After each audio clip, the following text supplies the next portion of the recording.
In the heart of the Cold War, a single gunshot rings out across St. Peter's Square. It was an attack on the Pope, and it kicked off a mystery that would last for decades.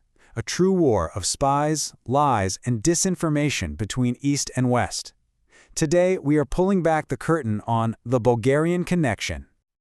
Okay, so picture this. It's May 13th, 1981. St. Peter's Square is absolutely packed. Thousands of people are there on this beautiful spring day. Pope John Paul II is greeting the crowd from his papamobile. And then, suddenly, that festive atmosphere is just shattered by the crack of a pistol.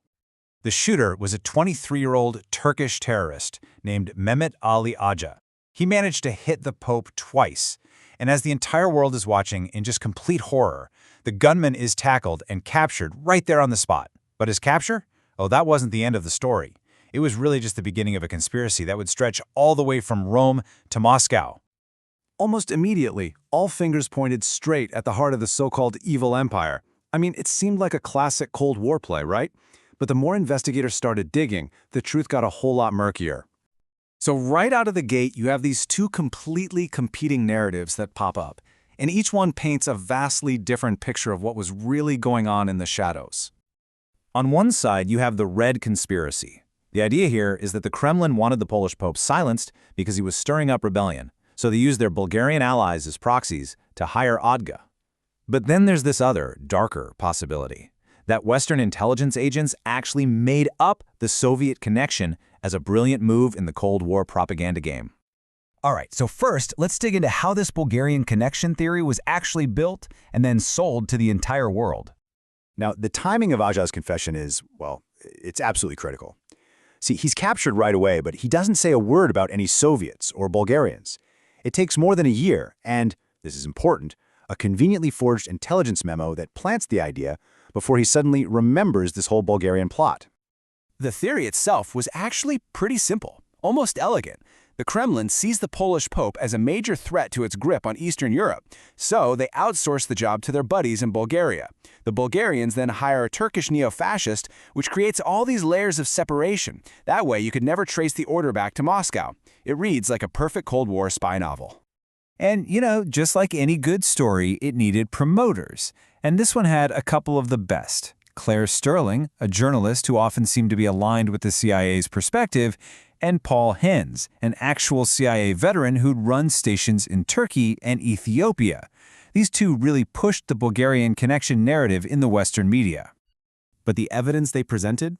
It wasn't based on documents or forensics or anything like that. No, it relied on these anonymous insiders, like this mysterious Colonel X, who claimed his knowing Eastern eye could just spot the signs of a communist conspiracy.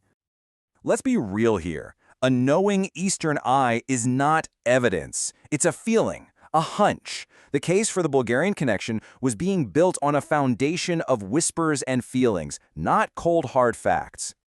So with no concrete proof, the entire investigation, a multi-million-dollar investigation I should add, ended up resting on the word of one guy, the shooter himself, Mehmet Ali Aca.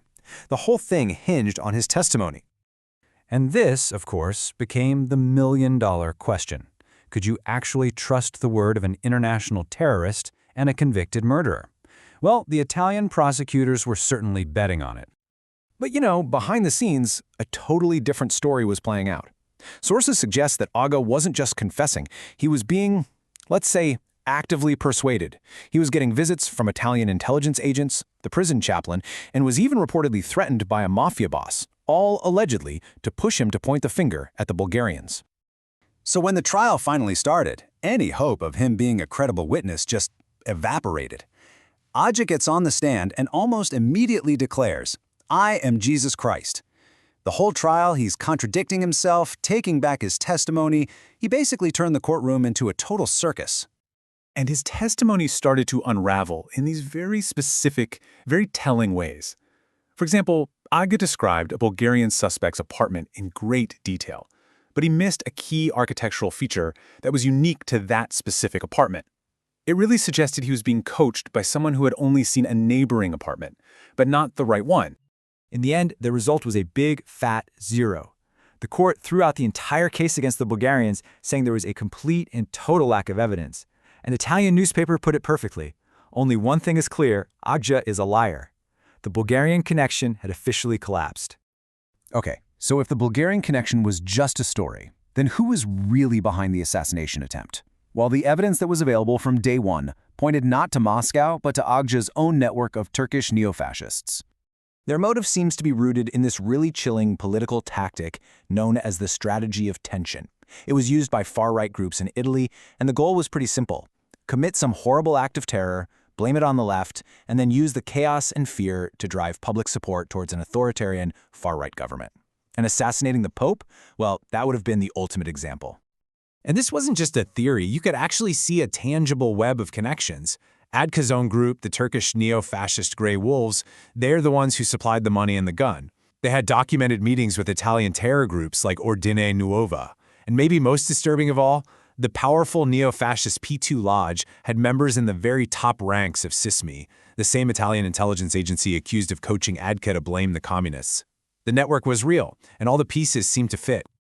So why does any of this really matter today?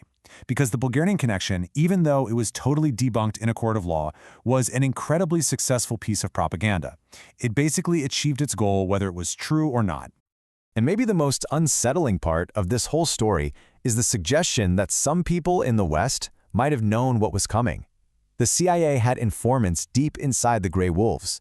German and Swiss police were monitoring Agca as he traveled around Europe, but they never stopped him.